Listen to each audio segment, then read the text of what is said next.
supporting local bookstores, audiobooks, and more. Join the world of stories. As always, thank you for listening. Hello, everyone. Thank you so much for joining us today. We're thrilled to have you here for this conversation. Before we dive in, could both of you just do a quick little introduction for people who may not be familiar with your work? Sure. My name is Karla Cornejo Villavicencio. My first book was called The Undocumented Americans, and my most recent book is a novel called Catalina. Icon. I'm Amanda, and I wrote some books called Word Slut, Cultish, and The Age of Magical Overthinking. The only time word slut's ever been said in a church. That's what I'm here for. Aside from this session, obviously, what have you been doing at the Texas Book Festival so far? I just got here. So this is your favorite thing, then? Yes. Yes. This has been delightful. I've never been to a book festival where there were so many formalized opportunities to mingle with other authors. Yes. I've gotten to meet so many people I only know on Instagram or via email. I also went shopping. I got a little diorama. Nice. Did anyone see the little mini bookshelves with meticulous little itty bitty mini books on the little shelves? I got Nora Ephron's bibliography. Yeah, no, it's been so fun. Nice. Yeah, all the author events are really fun. I've been taking an embarrassing amount of selfies. So we can jump right into audiobooks, which is why we're here. So both of your writings are so deeply personal. I know a lot of readers were thrilled that you both narrated a lot of your own work. And I was curious, did you always know that you wanted to narrate it? Like when you were writing it, did you know that you wanted to go into the narration process after that? You go. Oh, okay. Yeah, I mean, I write in my exact speaking voice. So it was always important to me to record my own audiobook. I did not get to record my own audiobook for my second book, Cultish, which I think I'm supposed to say was because of the pandemic. But There's some tea here, I think. it was actually just because my publisher didn't want to pay for an audiobook director during the pandemic. So I guess technically the pandemic was a factor. But yeah, there are so many battles you have to choose or not choose in publishing, and yeah, they didn't want to pay for a director for me for that, so they cast an actor, and I was a little sad. She did a good job. She definitely did a good job. Anne Marie Gideon. If it couldn't be me, I'm glad it was her. But but I put up a fight with my third book. I was like, I have to record it myself, because also I podcast, and I feel like my voice and my writing are so connected. It was so important to me. Yeah. What about you? I read Cultish, which is one of my favorite books, and I can't imagine the audiobook not being in Now What I Know to Be Your Voice. Terrible. I did record the audiobook for The Undocumented Americans during COVID. I had COVID, and I didn't know it at the time. So my voice is a little different. A little sexy. Just a little bit. Infected. Appropriate for the subject matter. Yes. And and then this book, I definitely knew I wanted to record it. Not everyone believed in me. My partner thought that someone else should record it. I initially thought maybe if it wasn't me, it could only be Werner Herzog, as the voice of Catalina's interior. But I never heard back from my editor when I pitched that one. You were going to say I never heard back from Werner. If I could write him. Still waiting. He'd write. Oh my God. I'd make him write that. That's so funny. Did you have any special kind of vision when you went into the audiobook recording process? Other than reading it, but did you have any kind of vision for how you wanted it to come out in that format? I mean, yeah, I think depending on the audio medium, a different level of formality and a slightly different voice is required. So, when I'm doing my podcast, it sounds like a cult, which is very sort of cheeky and lighthearted. I like for that style of audio to be really fast-paced. I have my editor cut out every breath. I want it to They must love that. Yeah. He does. He loves it. I know. We're used to it. There's just a very stylized quality to it. I want it to sound almost like Gilmore Girls-esque, like cadence-wise, just because I think it works for that particular medium and for the tone of that show. But for this, obviously, like, it's a written project first, and every word is chosen so carefully. I wanted to bring like a little bit more polish and poise, but also knowing that like my voice and my diction is really colloquial and personable and more on the approachable side. So it was kind of like striking a balance between those two things. I'm picturing you going to your editor saying, I want the Gilmore Girls sound. Yeah, Just being no. like, what? Just pop culture references by the metric ton. Yeah. I think I had a similar interest in having the voice of the book be girly, and to lean into every instance of vocal fry in my voice and every instance of like upspeak. Like I was very aware of the way that like both the narration and the voice of the book coming from a girl would be dismissed, and so I really wanted to sort of press the pedal on that and bring that out. So I asked my director if, I was like, this is not something that we should correct for. We should celebrate the vocal fry. I love that. On that note, like my first book is about feminist sociolinguistics, but it's like a quick and dirty crash course in the field, and it's fun to record an audio project that like addresses spoken language throughout it. And so, I got to demonstrate vocal fry and upspeak and all of these, conventionally lambasted qualities of young women's speech, but as it turns out, everybody's speech. And to be able to like represent the subject matter with my own voice in this sort of like form reflecting content sort of way was like, yeah, really a blast. Was there anything surprising when you heard the audio back afterwards, like hearing your own words in your own voice for either of you? Like, did anything surprise you when you got like the product back? Did you play it back for yourself? Yeah, I listened to like the sample. But you're also a podcaster, so you're familiar with this. Oh, I'm like inoculated. I like had to really there's like you know how astronauts have to train their stomach before going into space. I feel like podcasting is training my Podcasting is just like being an astronaut, for sure. Oh my God, Yes. I'm always saying that. Everyone's always saying that. But I had to like definitely train my nausea responses in order to be able to like tolerate the sound of my own voice. But at this point, like, I don't think I can really like separate myself from my voice because, like, I don't know if you feel this way, but obviously, like, whether you're writing or reading your work aloud or whatever, something that helps me a lot in protecting myself against, self-judgment or the judgment of others is just like really leaning into a sense of persona. And that also helps me sort of separate myself from the performance. And so, yeah, I think I can kind of distinguish who I am as a person from the voice, and that's helpful. Sure. I'm not sure that I have listened to very much of the Catalina audiobook. I reread my own writing constantly. It's a personality flaw. It's not, the way that I've heard anecdotes of, Kanye West being found alone in his living room during like a mansion party, just listening to his own music. Like I do that with some of my favorite sentences. But I didn't do the audio. It felt too intimate with myself. However, I did like to imagine other people having that experience because it does feel very intimate, and it's not a personal experience I wanted for my own body, but I liked the idea of people that maybe would have an experience with the book that was.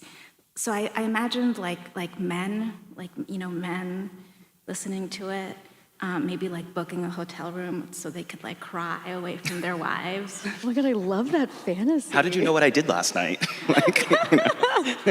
So yeah, I like thinking about that. Yeah. I don't know. Do you like look at your numbers? Do you know how many people read the physical book versus download the audiobook? I'm like always curious. And to my knowledge, for Wordslet and also for the Age of Magical Overthinking, an equal number of readers listen to it and read the physical copy. And so knowing that, I try to put just as much effort into the reading and the audio presentation as the writing. I mean, one takes 3 days to record and one takes like 2.5 years to write, so that's different. But I'm thinking equally about the experience of the reader, I guess, when I engage with both formats.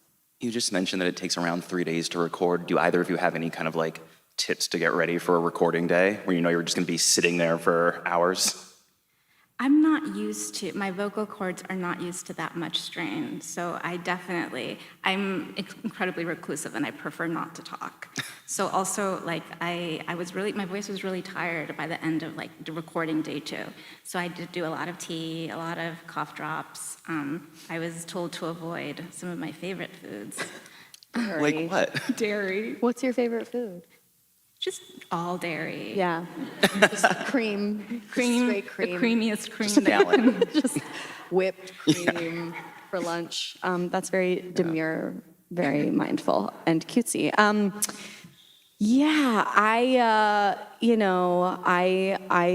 was concerned about mouth sounds. There's nothing worse than that kind of thing. As someone who edits a podcast, I know all about that. Oof. All I do is edit out that sound just like for little hours. Pops and saliva gets caught in places you'd never imagine. You don't need to go into details about it. I'm sorry. We are in a church. So I had a fucking arsenal of beverages.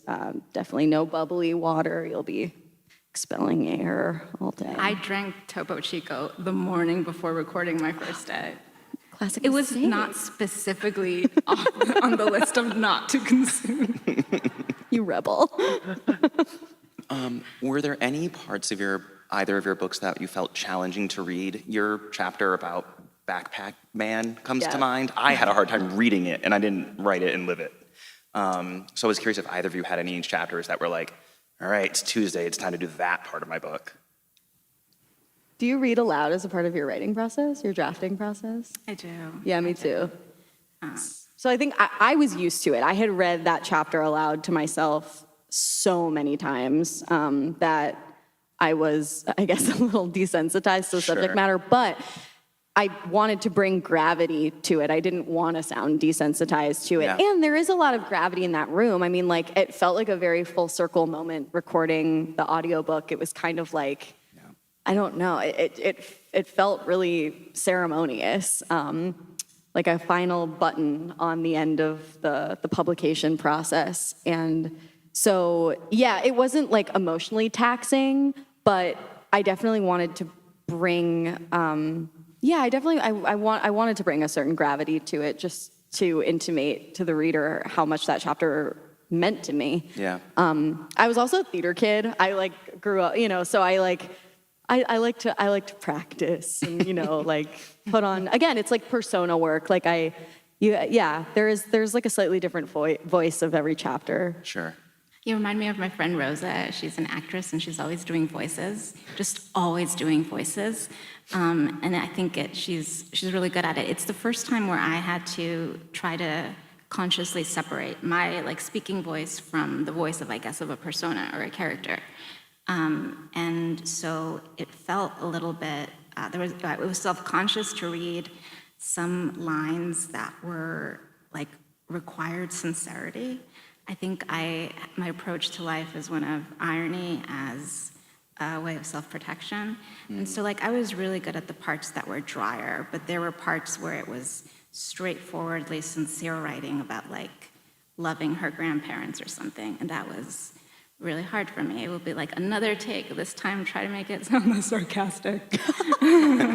Yeah, it was also funny. I guess this could have made me self-conscious, but I was just eating it up. It was fun to hear my audiobook engineer and director kind of shamelessly spill tea about all the authors who had recorded there at the same studio recently, and they were nitpicking them. I mean, Miranda July had just recorded her book in the same studio a few days prior, and I'm obsessed with her. I'm she can do no wrong, and I love her novel that came out this year. I don't know if you've read it, All Fours, but anyway, Miranda July is such a specific speaking voice, and they were reading her for filth. Like they were like truly roasting her. And I was like in my head, I was like, how dare you? But also taking notes because, you know, you can have a very specific voice that maybe your core audience will love no matter what. But if you want your project to appeal to folks who are unfamiliar with your quirks or whatever, then, you know, it's maybe good to keep that in mind. Apparently she was reading really quietly and really slowly, and they were bored. I've listened to that audiobook, and I think it sounds fine. Yeah, no, I would listen to her just like whisper creepy things into my ear. I'm obsessed with her. As two authors that have narrated your own work, do you have any feedback or advice for an author who may be doing that for the first time? Anything you kind of wish that you knew before that you know now? I think having any kind of experience in radio is helpful. I've done some radio pieces, and I think I had a really good director for a piece that I did with This American Life, and that did teach me a lot about using my voice as an instrument for the first time, and performance as an aspect of also being a writer. So I think having any kind of radio experience before would probably be really helpful in just getting into the mindset of even just like thinking about what your voice can do. Yeah. Yeah.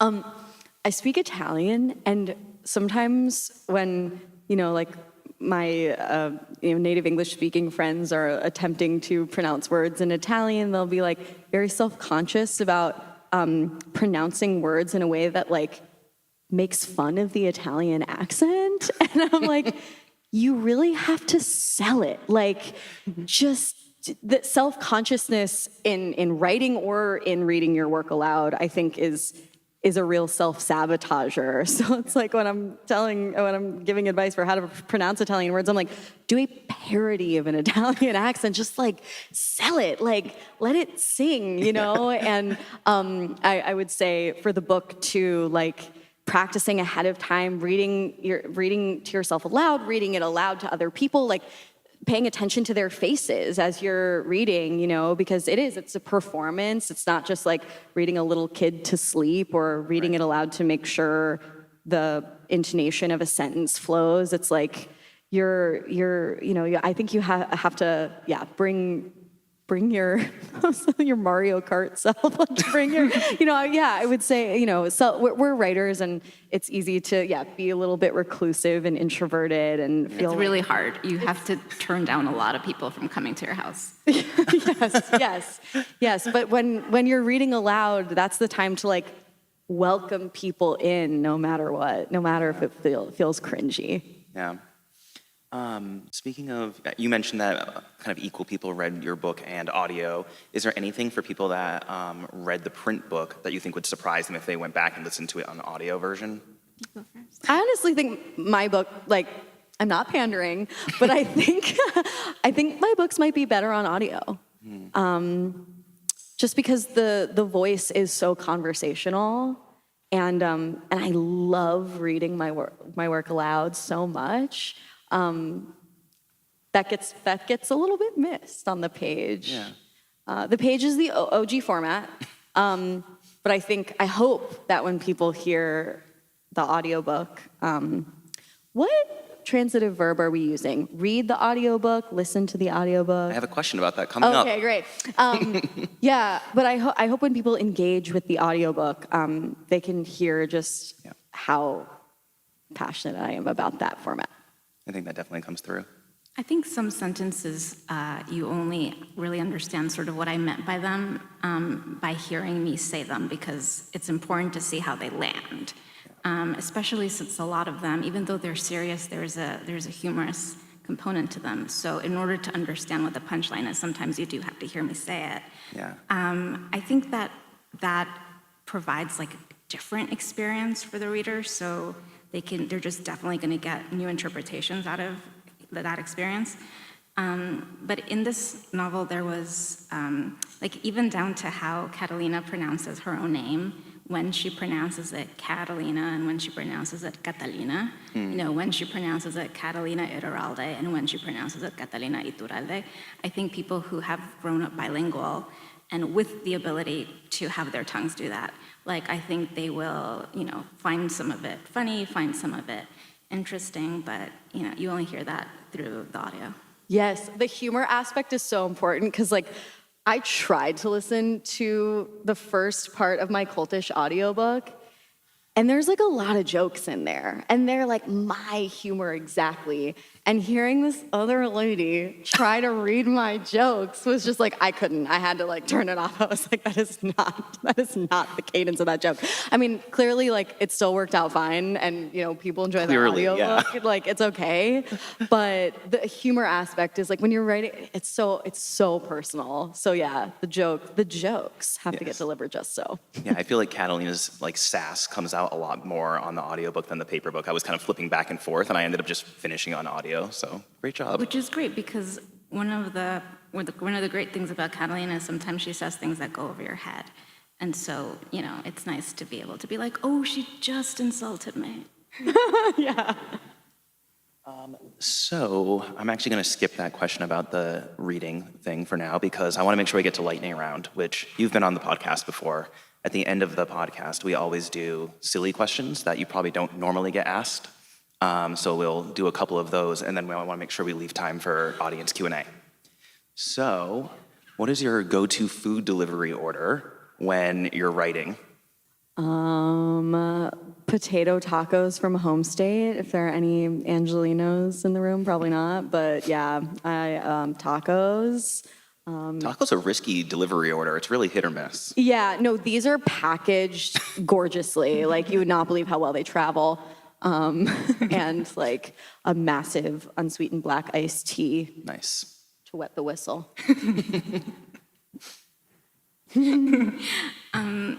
I ordered a lot of Puerto Rican food. When I am sad, I order Puerto Rican food. I grew up in New York and around lots of different kinds of nationalities, but sort of when my mom came to America, the women who were around her were Puerto Rican, and I think she kind of learned to cook from them. And so my sort of like homemade meal is a meal cooked by a Puerto Rican woman who doesn't know me.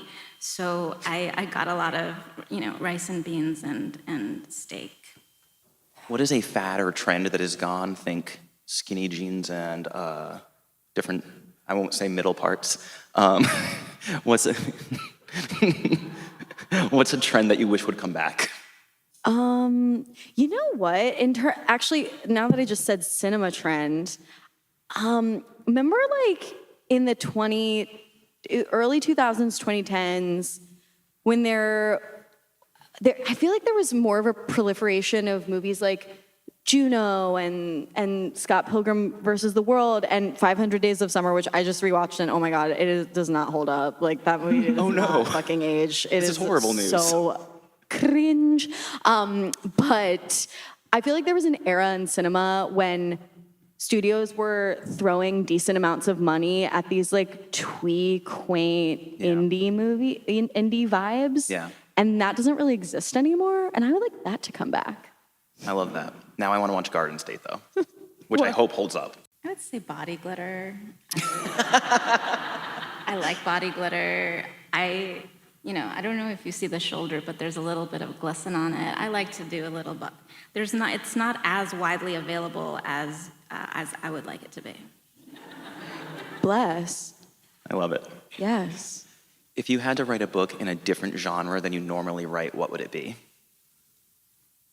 You're a cross-genre queen. I mean, there's nothing you can't do. Well, my editor says that I can't do a cookbook, so that's... You can't, like, you're not allowed? Yeah. So I'm just incredibly interested in the culinary arts. Rude of her. Him, them. I'm writing fiction now, so we'll see.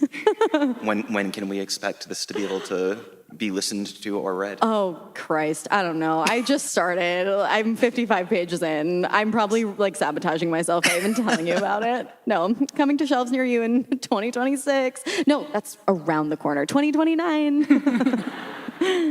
All right, last lightning round question, and then we'll go to Q&A. Do you have any weird quirks or habits that you do while you're writing? Like, you always have to wear lucky socks or something like that.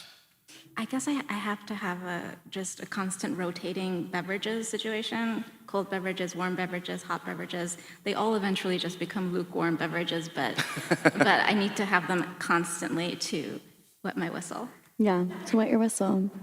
You're not constantly, like, compulsively rolling on body glitter. I would like to see that. That sounds soothing.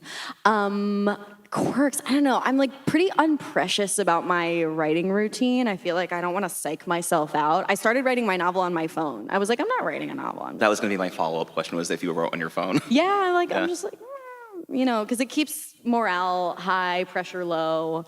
Quirks, I don't know, like, pacing around and worrying? That's not a quirk. That's just a lifestyle. Yes.